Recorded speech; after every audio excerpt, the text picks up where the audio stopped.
matinal fandaharana totosain'ny chaîne d'honnêteté ny fikambanan'ny mpiara-mamaky ny baiboly ary ny fikambanany mampiely baiboly eto Madagasikara isan-taona mandritra ny 7 andro mialohan'ny fetim-pirenena malagasy.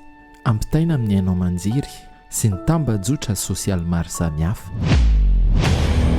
Ny tohivaka ny fahamarinana sy ny fikambanan'ny mpiara-mamaky ny baiboly ary ny fikambanana mampiely baiboly eto Madagasikara dia faly manolotra anao ity fandaharana ity. Fantatrao va fa mamatonalina izao?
Fanompoam-pivavahana fanamariana ny 20 Jolay 2024. Fanompoam-pivavahana totosain'ny tohivakan'ny fahamarinana isan-taona anamariana ny 20 Jolay 2024. Daty nametrahana ny vato fehezorin'ny fiangonana anaty rova ary naneken'ny mpanjaka Ranavalona faharoa ametraka ny Kristy ho tompo manjaka eto Madagasikara.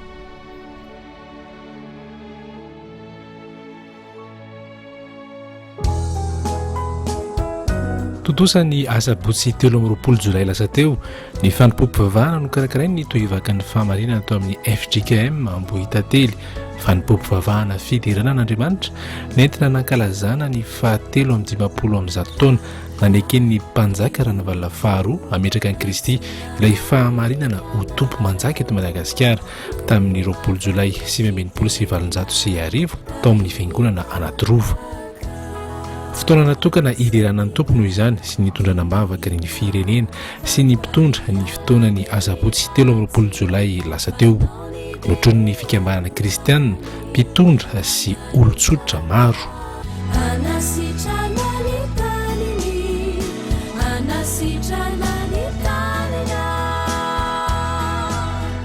Noho ny fahasoavan'Andriamanitra dia vita soa tamin'ity anio 13 Jolay 2024 ity teto amin'ny FJKM Ambohitately ny fankalazana n'Andriamanitra, fiderana manokana n'Andriamanitra ny amin'ny fahatsiarovana ny 750 taona izay nametrahany Ranavalona faharoa tamin'izany fotoana izany ny vato fehizoro ny fiangonana tao anaty rova.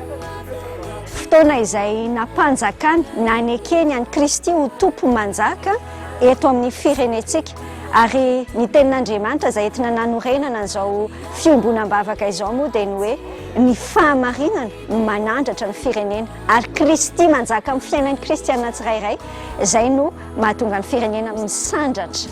Ny tohivakan'ny fahamarinana dia fikambanana kristianina mino sy mifototra amin'ny tenin'Andriamanitra araka ny tantara faharoa 7 ary 410.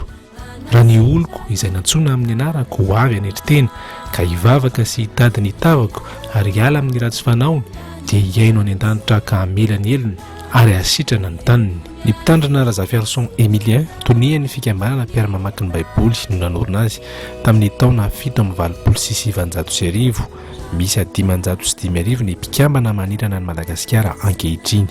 Ny tohivakan'ny fahamarinana na chaîne d'honnêteté no nikarakara an'izao fanompoam-pivavahana izao. toivaka ny fahamarinana fikambanana kristianina izay miantson'izay mahatsiaro tenao kristianina rehetra hiady mazava anao fifanarahana manokana amin'i Jesosy Kristy ilay fahamarinana fifanarahana fa za manokana tsy anao kolokolo intsony ary tsy handray kolokolo dia manentana anao koa hiaraka ifampitatana aminay eo anatin'izany fa ny fahamarinana ihany no manandratra ny firenena ary ny fahamarinana tsy misy afa-tsy Kristy izany. Azonao atao kristianina ny miditra ho isan'ny mpikambana eo anivon'ny toivakan'ny fahamarinana.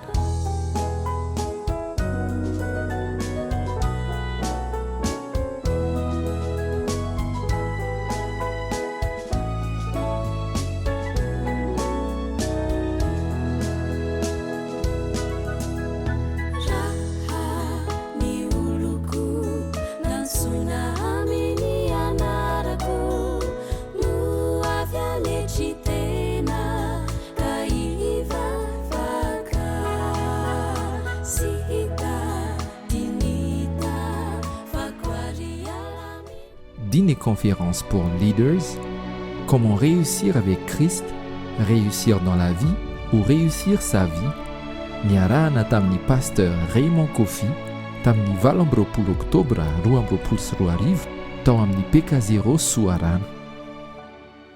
Noho ny fahasoavan'Andriamanitra dia totosany zoma 20 oktobra lasa teo tao amin'ny PK0 Soarano ny dîner conférence nokarakarain'ny toivakan'ny fahamarinana niarahana tamin'ny pasteur Raymond Kofi nitondrany loha hevitra hoe comment réussir avec Christ, réussir dans la vie ou réussir sa vie. Conférence izay natokana ho an'ny leaders na mpitarika. Afatra manokana ho azy ireo no nentin'ny pasteur Raymond Kofi tao anatin'izany dia ny andraisan'izy ireo ny andraikitra tandrify azy ny fahanginan'ny olona marina, ny tsy fijoroany, ny tsy fandraisany andraikitra no isan'ny mahatoy izao ny firenentsika. Ny vahaolana tsy ny politika, tsy ny vola fa ny toe-tsaina sy ny fandraisan'ny mpitarika sy ny mpitondra andraikitra ary ny fijoroany miaraka amin'ny Kristy. Faut dire que je suis tout à fait ravi d'être ici à Madagascar, à Tana, et spécialement pour un programme bien ficelé par le pasteur Solofo, qui va dans plusieurs étapes. Mais ce soir, c'était un peu particulier parce que c'était des leaders, des personnes de la société, la fleur fine du pays, qui étaient rassemblés autour de la parole de Dieu et pour réfléchir sur la suite d'un pays qui est assez riche, mais visiblement et dans les apparences passe par des moments vraiment de grande misère. Si je veux résumer le but de cette rencontre de ce soir, je crois que c'est un appel. Il y a un appel qui est lancé à ceux qui ont croisé les bras, à ceux qui ne veulent pas se lever. Et comme quelqu'un l'a dit, et je l'ai dit aussi, que ce qui est difficile, c'est Luther qui le disait, que ce qui lui fait peur, ce n'est pas la méchanceté des méchants, c'est le silence des gens qui savent ce qu'ils doivent faire, des gens justes et qui se taisent et qui ne font rien. Je crois que cet appel a été lancé par la présidente de la chaîne d'honnêteté pour appeler les uns et les autres à faire un pas en avant, parce que la solution, comme elle a dit, c'est pas les politiques, c'est pas l'argent d'abord, c'est la mentalité, c'est de combattre quelque chose en prenant position avec Christ.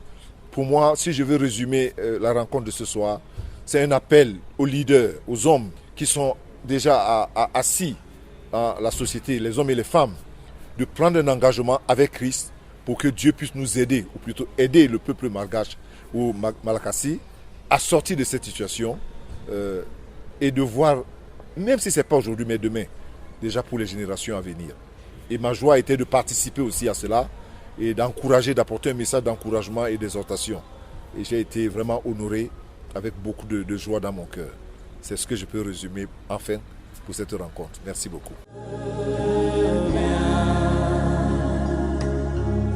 Tel que je suis, ton cœur est prêt à prendre le mien. Mahantra ny firenetsika, zavatra teny efa miverimberina hatrany zany. Misy zavatra azontsika atao ve? Tena misy azontsika atao tokoa.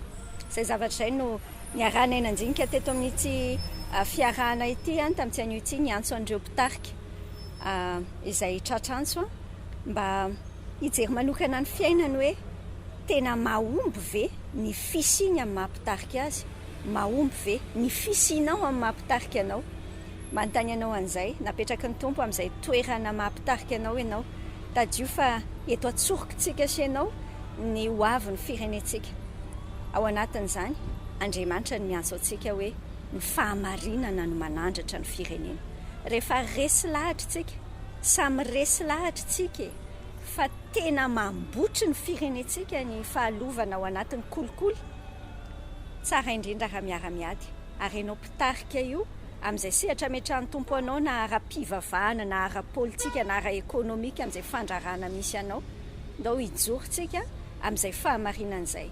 tsy hevitra ny fahamarinana tsy ady hevitra ihany koa ny fahamarinana fa Jesosy Kristy ny fahamarinana dia andao hijoro amin'izany tsika ao anatin'ny fiainantsika andavanandro izay moa ny antom-pisiany tohivaka ny fahamarinana izay manasa ny mpitarika rehetra ihany koa hiara ifampitatana ao anatin'izany fahasoavan'ny tompo mitoetra aminao sy ho aparitaka ao amin'ny fiainanao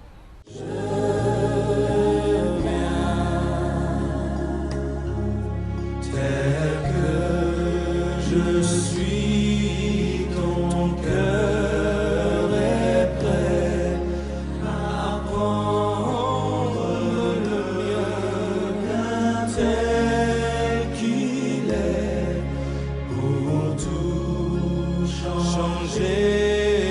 Sauveur, parfait agneau de Dieu.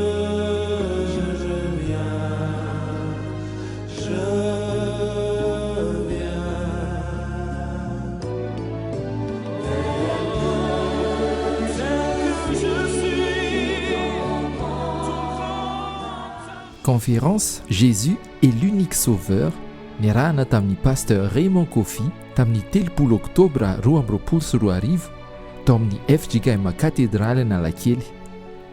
Tsy diso anjara ihany koa ny daholobe fa nanomana afatra manokana ho azy ireo ny tompo tamin'ny alalan'ny mpanompony pasteur Raymond Kofi. Tontosa soa arak'izany tamin'ny 3 oktobra lasa teo tao amin'ny FJKM katedraly Analakely ny conférence niompana tamin'ny lohahevitra hoe Jesosy no any-mpamonjy. Jesosy no ivon'ity fireneny ity, mbola vonina nasitrana ny tanintsika izy. Ny fanasitranana ny tanintsika dia miankina amintsika sy ny toe-pontsika ao anatin'izany fireneny izany. Matoky an'Andriamanitra ve isika mitady olona vonina hijoro eo amin'ny bangy izy. En fait, pour moi, c'est un grand plaisir et beaucoup d'honneur d'être ici encore, depuis que je suis arrivé, de rencontrer pas mal de personnes et de comprendre combien le besoin est grand, le besoin d'une relation personnelle avec Jésus. Cet après-midi, on vient de finir un message sur Jésus l'unique et le seul sauveur, pour rappeler à la population et au peuple de Malakassi que c'est Jésus qui est au centre de ce pays, quel que soit ce qu'on peut traverser, quel que soit ce qu'on peut vivre. Et puis, comme je l'ai dit tantôt, si je veux résumer tout ce que j'ai dit ici, c'est que la guérison ou la délivrance d'un peuple ou d'une nation dépend de ceux-là qui sont dans ce pays, de leur attitude de cœur, de leur confiance. Parce que je le dis toujours, faire confiance en Dieu, ça marche et ça paye. Mais si nous avons des doutes, si nous sommes déjà, vaincus par le pessimiste ou bien alors la défaite qui consiste à être négatif vis-à-vis de nous, ça ne peut pas nous aider. Mais je crois, comme je l'ai dit, qu'il y a une réponse. Et cette réponse viendra du ciel à ce qui concerne cette nation, à ce qui concerne le peuple de cette nation. Et mes souhaits, qui sont même au-delà des souhaits, mais ma prière, c'est Seigneur, agis, Seigneur, interviens. Il y a des hommes et des femmes qui se sont levés dans cette nation pour faire ce qu'on appelle la chaîne d'honnêteté. C'est un ministère assez puissant pour moi. Je trouve ça assez puissant et assez courageux. En fait, ce sont des hommes qui se mettent aujourd'hui sur la brèche pour crier à Dieu.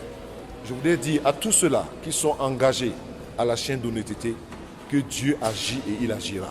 Une chose est certaine, c'est que le Dieu en qui nous croyons ne nous ment pas et ne nous trompe pas. Donc beaucoup de courage, beaucoup de persévérance. Une génération après une autre, l'histoire sera différente. Soyez bénis. Merci beaucoup.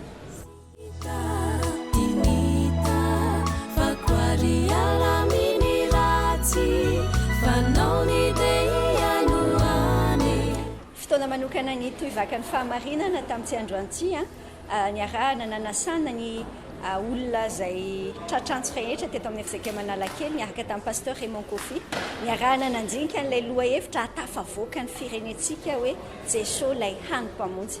Jesosy Kristy tokoa no any afaka mamonjy atsika amin'izao lavaka misy atsika izao fa samy miara-miaikintsika hoe ao anaty lavaka ny firenentsika. Ny fahamarinana irery andra afaka no manandratra ny firenena dia izay indrindra ny antony fijoroan'ny fikambanana toivaka ny fahamarinana na ny chaîne d'honnêteté fikambanana kristiana miady amin'ny kolokolo. Ny fomba hiadiana amin'ny kolokolo maharesy lahatra anay dia ilay tenin'Andriamanitra ao amin'ny tantara faharoa toko fahafito ny anjiny 4:10 manambara hoe raha ny oloko ny tenin'Andriamanitra izay natsony amin'ny anarako no avy anetry tena hivavaka hitady ny tavako hiala amin'ny ratsy fanaony miaino any an-danitra io Andriamanitra io dia mamela ny helokontsika manasitrana ny tanitsika. Resy lahatra amin'izany zahay dia izay no zarainay amin'ny olona rehetra ary mety aminao izay miaino ankehitriny ihany koa andao handa izay rehetra mety hoendrika kolokolo amin'ny alalan'ny faharesendahatra manokana any anaty saintsika any any anaty fotsika any fa Jesosy Kristy no fahamarinana. Tsy mahavita mandahan'izao an'izany kolokolo izany tsika efa tena tahaka ny hoe tandra vadi-koditra fa sofa afaka manavao ny amintsika rehetra tsika raha manaiky ianao raha raisinao anao izay fahamarinana izay. Miantso anao kristianina araka izany hiditra ho mpikambana anohy ny toivakana miaraka amin'ireo mpikambana 750 manerana amin'ny Madagasikara.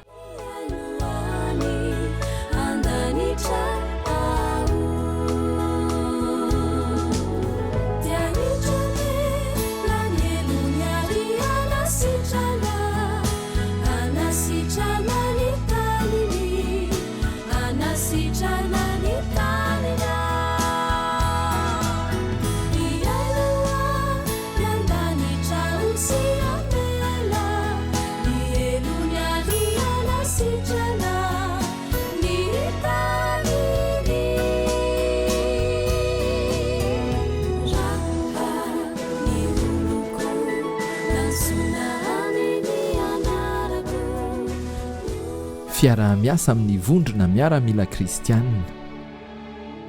Andao andresin'ny kolikoly amin'ny anaran'Andriamanitry ny miaramila. Fiaraha-miasa tamin'ny vondrona miaramila kristianina ho fankalazana ny fa 10 taona ny fitaizam-panahy ny 10 alin-dahy nandraisan'ny toivaka amin'ny famarinana anjara tamin'ny alalan'ny fampianarana teny amin'ny toby miaramila samihafa teto Antananarivo sy ny manodidina.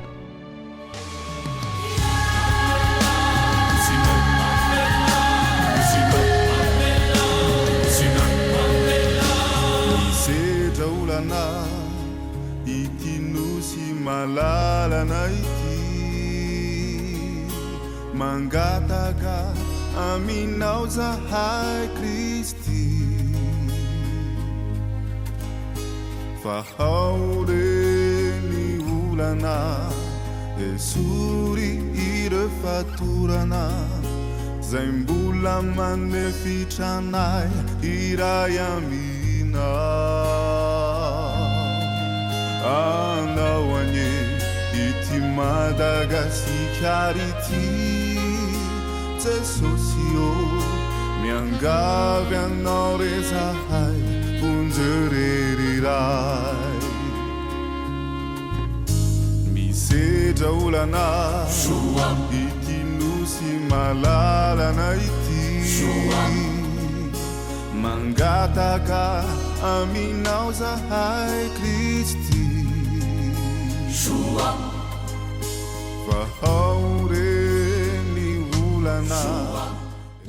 Au Bandry militaire national dia manatanteraka fijidiana ireo tompy miaramila rehetra eto Antananarivo amin'ny alalan'ny velan-kevitra ireo aumônier militaire nationaux sy ireo mpiara-miasa amin'akaiky dia ny vondrona miaramila kristianina sy ny toivakan'ny fahamarinana.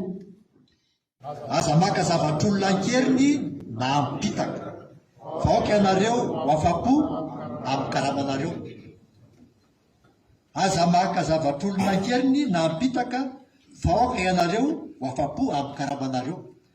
Raha miaramila zany namaky alay ndrioka toko 7 ka hatramin'ny 10 dia mamantatra ny tiany zany ambany dia manao fampiarana dia tena efa miady amin'ny kolokolo izy amin'izany ary tena miady amin'ny kolokolo marina tokoa.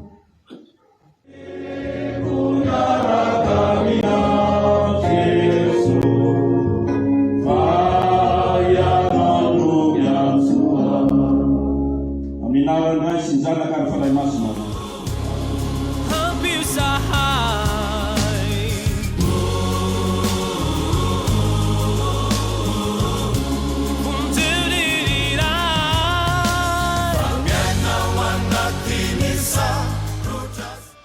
herinandro ny fahamarinana etsika karakarainy tohivaka ny fahamarinana isan-taona ho fanamarinana ny andro iraisam-pirenena hiadiana amin'ny kolikoly.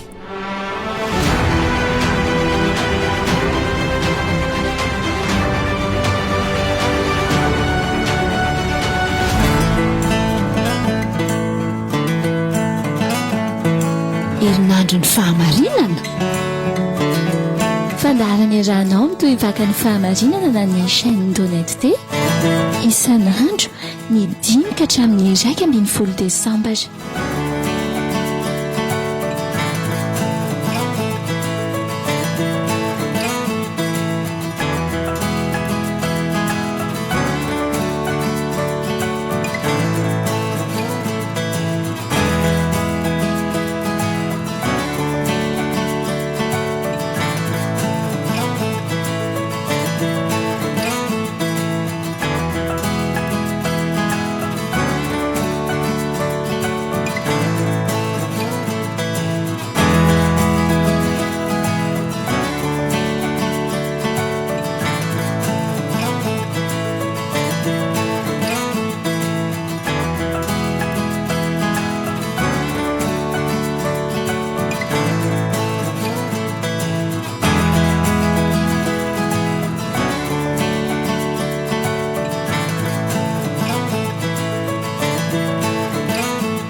miantso anao kristianina hiditra ho mpikambana anoiny tohivakana miaraka amin'ireo mpikambana 750 manerana Madagasikara. Azonao atao ny mitsidika ny pejy chaîne d'honnêteté.